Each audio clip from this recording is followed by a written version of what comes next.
Hello everybody, this is TipTopMTG here today with another Magic the Gathering video. In today's video, I'm going to be breaking down the top 10 most expensive cards in Strixhaven School of Mages. So for those of you who don't know, spoilers for Strixhaven just wrapped up, and we are getting into the Commander Strixhaven spoilers now, and so in this video I thought I'd look back at the top 10 most expensive pre-order prices for Strixhaven cards. So we're going to talk about the top 10 most expensive cards, why I think they're so expensive.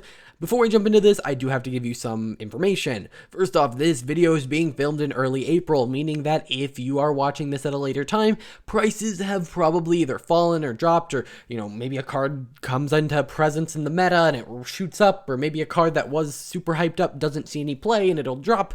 Prices are going to be different. Also, these are pre-orders. Pre-orders are generally higher than they will actually end up landing. In addition, these are in USD and Card Kingdom prices, meaning you can probably find them from cheaper elsewhere, but I try to have a baseline across all my sets, or across all my videos, and Card Kingdom is what I chose. So you might be able to find these a little bit cheaper, but generally, these are going to be the top 10 most expensive cards, signifying what people think are going to be the top 10 best cards somewhat, and so let's jump right into this. Starting off, we have Hopefree Ghost Forge. It's a 5-cost, red and white, legendary creature, Dwarf Cleric, 4/5, and spirits you control get +1/+1 and have trample and haste. So if you have a lot of spirits, that's pretty awesome. But whenever another non-token creature you control dies, exile it. If you do, create a token that's a copy of that creature, except it's a spirit in addition to its other types, which then gives it +1/+1 haste and trample, and has, whenever this creature leaves the battlefield, return the exiled card to your graveyard. So essentially, this is letting you keep your creatures twice, get death triggers, get more enter the battlefield triggers, get all your stuff to be spirits. Lots of really awesome stuff you can do with this, and I feel like a lot of the motivation behind the price is the fact that it is legendary. I don't really see this seeing too much play in Standard, but if we look at something like Commander, this seems like it could be a very popular choice, as the whole thing screams value. Yeah, you take a creature or an artifact creature, something, you play it, you sacrifice it. If it had a death trigger, you get that, and then you get another creature, you destroy that, the card goes back to your graveyard, maybe you now recur that and keep doing it over and over again. And the fact that it exiles it and makes a copy, and then when that copy dies, you get the card back in your graveyard is something we really don't see that often, so I think it leads to a lot of really interesting potential. And this is honestly one of my favorite legendaries in the set, so I'm glad to see it's up this high. At number 9, we have, also, by the way, it's going for $8. I don't know if I mentioned that. It's a little lower, but we will actually, at the end of this, be looking at a comparison of the top 10 most expensive cards in this set compared to Kaldheim when it launched. So it won't be Kaldheim now, it'll be Kaldheim when it launched, just because you can kind of get a representation of the set as a whole. Next, we have Wandering Archaic. It's a creature avatar 4/4 for 5, and when an opponent casts an instant or sorcery spell, they may pay 2 generic. If they don't, you may copy that spell. You may choose new targets for the copy. This is really, really awesome. It can read as instants and sorceries your opponent's control cost 2 more, and if they don't, you get yourself a nice little copy. So for instance, if they use a murder spell on this, 3 mana murder to destroy this, and they don't pay that 2 extra, you also get a murder spell. But if you don't need that, you can play Explore the Vastlands. It's a 3-cost sorcery, and it says each player looks at the top 5 cards of their library, reveals a land card and or an instant or sorcery card from among them, then puts the cards they revealed this way into their hand and the rest on the bottom of their library in a random order. Each player gains 3 life.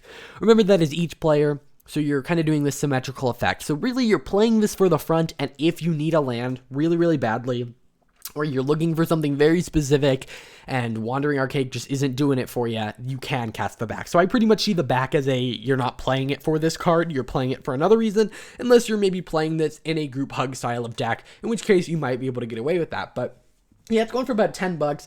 I think this one will be really interesting. It might be a sideboard card, but it really, really depends. It is a versatile card that can go in any color combination, but due to its higher price, I expect it to go, and by price I mean mana cost, I expect it to go in green focus decks that can ramp into this a little bit faster, and maybe profit off of some early game ramp spells by your opponent.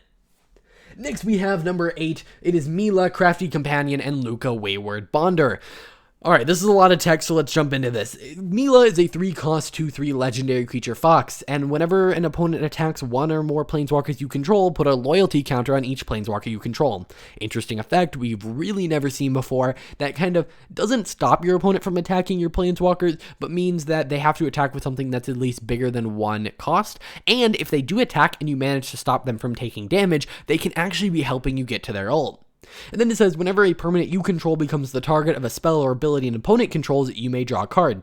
So, insane card draw for white, awesome connection with planeswalkers. So in a planeswalker deck, and I don't mean like the pre-built things, I mean a deck that likes planeswalkers, this seems like an auto-include, but also in lots of white decks or Boros decks, because if we're talking about Commander, because Luca is on the back, this just seems like a really awesome card. So I can see lots of decks that don't even run planeswalkers running Mila just for that bottom ability, because really, if they're going to remove this, it at least cycles it. Like, you can play this for 3, and if your opponent's like, no, you don't get that, they're going to use a spell on it, remove it, and then you get to draw a card. So, pretty good.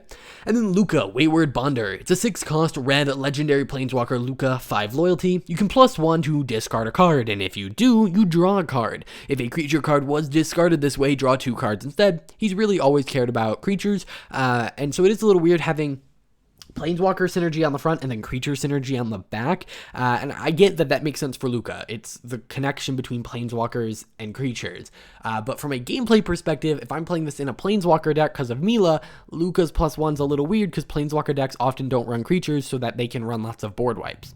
And then -2, return target creature card from your graveyard to the battlefield. It gains haste, exile it at the beginning of the next end step. Very similar to my opinions on the first one. And then it says -7, you get an emblem with, whenever a creature enters the battlefield under your control, it deals damage equal to its power to any target. Pretty good, but again, I don't really see myself playing Luca in a planeswalker deck. You know, that ultimate doesn't really do anything with planeswalkers unless you are using planeswalkers that create tokens, in which case this does something. But yeah, I really see Mila being played in planeswalker decks and Luca being played in non-planeswalker decks, which I think is just really interesting to see. But what I think is really interesting is the fact that Mila, the character that nobody knows, is on the front and Luca is on the back, when really it would make sense that the companion is on the back and the main character is on the front. But do you know why they did this?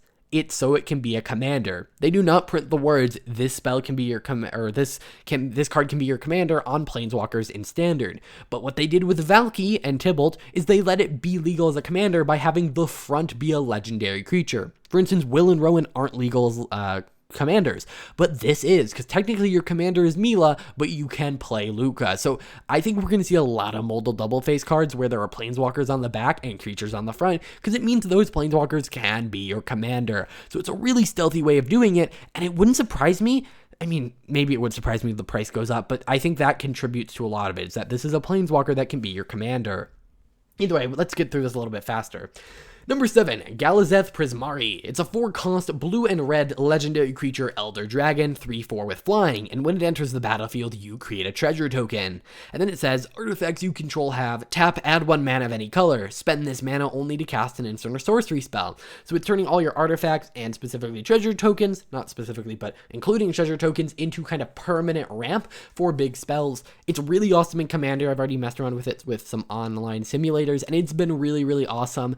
I'm excited for this card for Standard with Goldspan Dragon, for Brawl, Historic Brawl, and even Commander. So I think this card's going to be really fun to play.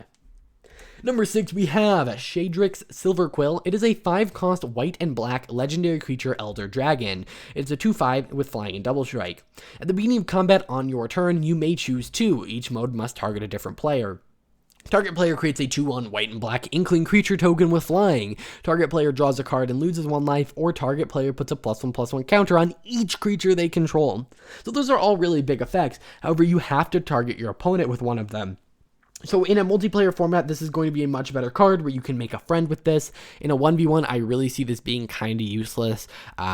Outside of some niche uses where you also have Vorinclex or something and you can kind of get an effect out of this, but that's really, really lame. I just don't like this card personally, and so I don't necessarily understand why it is so high up there. But if you're running maybe a group hug thing in Commander, that could be kind of interesting. You know, Orzhov doesn't really get to do that often. Or in Commander in general, you might be able to just make a friend and get a ton of value for yourself. So I think in Commander it makes a lot more sense, but I really don't see this seeing play in any constructed format. So I think that will drag down the price. especially because it is not that amazing of a commander either. Again, you'll notice a lot of legendary creatures make it into the top because those are the cards that people are going to play with every single game when they play Commander.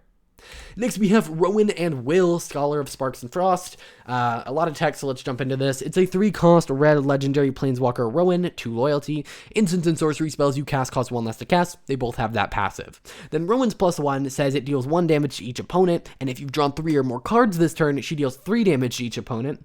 Her -4 says you get an emblem with, whenever you cast an instant or sorcery spell, you may pay 2. If you do copy that spell, you may choose new targets for the copy. So she doesn't necessarily have an alt. And she does. It has an emblem. And it is pretty crazy that you can duplicate all your spells, but you are still having to pay mana. It seems very appropriate for a 3-cost planeswalker. And then Will, Scholar of Frost, +1, up to 1 target creature has base power and toughness 0-2 until end of turn, -3, draw 2 cards, and -7, exile up to 5 target permanents. For each permanent exiled this way, its controller creates a 4/4 blue and red elemental creature token. So you can either turn your stuff into a bunch of 4/4s or get rid of some of your opponent's stuff, or half and half. I don't love this card. Honestly, it's kind of boring. I was excited for something to do with this, but the passive feels tacked on. Nothing about this makes me go, ooh, that seems fun. It seems kind of just generic and boring. The most interesting part is that Rowan's +1 gets bigger when you draw a bunch of cards. So I just don't love this card, but I feel like a lot of the time the Planeswalkers get priced highly during pre-order because it's really hard to judge a Planeswalker before you can play with them. And so I just don't think this is that amazing. Of course, I could be wrong, but I think this will be one that will drop. Next, we have Jedzi, Oracle of Arcavios. It's an 8-cost blue legendary creature, human wizard, 5/5, and not whenever you discard a card, you can discard a card to return it to its owner's hand. So if they're going to blow this up and into your commander, return it to your hand so that you don't have to pay 10. So pretty much you're never paying commander tax for this unless you don't have cards in hand. And then it has Magecraft. Whenever you cast or copy an instant or sorcery spell, reveal the top card of your library. If it's a non-land card, you may cast it by paying 1 rather than paying its mana cost. If it's a land, put it on the battlefield. What's really cool about this is the cards you cast off of this ability trigger the ability. So if you just keep hitting instants and sorcery, so if you go, shock into opt, and these are very boring spells. If you go ultimatum into other ultimatum into other ultimatum, you just did that for 3 mana. After just casting 1 spell. So I think this will be one of the most played commanders of the set. It is really expensive to get out the first time, but it is in Simic colors, so it shouldn't be too difficult. And the backside is a ramp spell that if you get it high enough, so for instance, once you get to 6 mana or so, if you have 2 lands in hand, you can pay the backside, put a bunch of lands into play, and because you had enough lands, Jedzi goes to your hand, so you don't have to pay that 2 extra for commander tax in Commander or in Brawl, for instance. Instead, it goes straight back to your hand, and you just ramped using Jedzi, but didn't really lose the card. So very, very powerful, but it won't really see play in Standard, in my opinion, unless, I don't know, Ugin gets banned, but you'd rather play Ugin in Standard, but this seems better for a more fun format. And it's going for about $12. Next, we have Belladrose Witherbloom. It's a 7-cost, black and green, legendary creature, Elder Dragon, 4/4 with flying, and at the beginning of each upkeep, create a 1/1 black and green pest creature token with, when this creature dies, you gain 1 life. And then you can pay 10 life and untap all lands you control. Activate only once each turn. Honestly, pretty awesome. You are in ramp colors. You can get it out pretty easily. You're getting 1/1s at each opponent's upkeep, actually at each upkeep, including your own. And then those 1/1s are gaining you life, which lets you untap all your lands. There's so much you can do with this. It's pretty crazy. It almost gives you an extra turn. Obviously, it's not fully just pay 10 life, get an extra turn. But it does do a lot of really interesting stuff and can feel sort of like an extra turn. So that's why it's going for $16. At number 2, we have Kazmina, Enigma Sage. It is a 3-cost Simic legendary planeswalker Kazmina. Each other planeswalker you control has the loyalty abilities of Kazmina. It has 2 loyalty, and you can +2 it to scry 1, -exit to create a 0/0 blue and green fractal creature token and put X +1/+1 counters on it. And you can -8 to search your library for an instant or sorcery card that shares a color with this planeswalker, worded that way because it can give this ability to other planeswalkers. Exile that card, then shuffle. You may cast that card without paying its mana cost. Very powerful. Again, I feel like this one's up here just because it's unknown how well it's going to work. However, there are a lot of awesome combos you can do with other planeswalkers that maybe enter with a lot of loyalty for that minus ability, or who maybe can't passively tick up, but Kazmina gives them the ability to, or maybe they can get to their ult a lot faster, or, anything like that. Someone who can maybe get to the ult very, very quickly, like an Ugin. But then again, Ugin, you know, his ult's not that far off of this. And so, yeah, I think this has some interesting potential, and it's very combo-y. So I think that the uncertainty of how good that's going to be is driving up the price. And last, we have Professor Onyx. We've had all 4 Planeswalkers in this top 10 list. It's a legendary Planeswalker, Liliana, 5 loyalty. With Magecraft, whenever you cast or copy an instant or sorcery spell, each opponent loses 2 life and you gain 2. Pretty good. If you can get an infinite loop going of copy spells, which you only need 2 copy spells to do, instantly wins you the game. You can +1 to lose a life and look at the top 3 cards of your library. Put 1 of them into your hand and the rest into your graveyard. Good value. Giant card on the plus is pretty good. -3, each opponent sacrifices a creature with the greatest power among creatures that player controls, so asymmetrical removal. And then -8, each opponent discards 7 cards, and for each card they don't want to discard, they lose 3 life. That's how you can word that last ability. Pretty good. I thought it was a little expensive, and so I'm not necessarily sure why it is so high in price. I do think there are going to be decks that run this, specifically maybe Sultai Ultimatum as a nice card to drop in with the Ultimatum. You also just ramp a lot in that deck. So I think there are some interesting things you can do with this, and it might end up seeing play. But again, I feel like a lot of these Planeswalkers are up here because of the uncertainty. In the past, things like Kaya from Ravnica Allegiance were priced incredibly low from the beginning, and she ended up being a very essential part of a control deck, Esper Control, and then she kind of dropped down again. So I feel like they're just pricing these slightly higher because it is so unknown. All right, this video's already been long, especially for one of my top 10 videos. I spent a lot of time talking about Mila, but whatever. Let's jump into the comparison between this set and the last one. You can see Strixhaven on the right, Kaldheim on the left. You'll notice the lowest card is lower than the lowest card of Kaldheim, and the highest card is lower as well. So that's not generally a good sign.